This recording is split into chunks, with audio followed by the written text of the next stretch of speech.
Dalam rekaman kamera CCTV terlihat pelaku yang beraksi seorang diri ini masuk ke dalam ruang kerja pegawai Kementerian Agama Kabupaten Bone.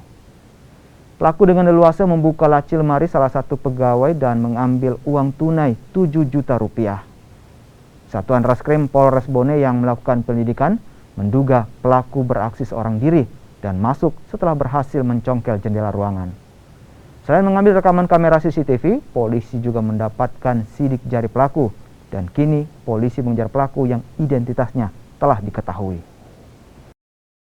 Informasi terakhir dari anak-anak yang saya dapatkan, karena pada saat kejadian saya suruh cek semua CCTV untuk CCTV yang di setiap ruangan, ternyata yang ditempati kejadian itu cuma memang di ruangan itu.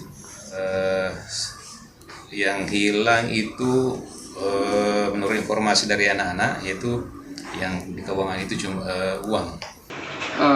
Kita sudah menerima laporan terkait dengan adanya pencurian tersebut.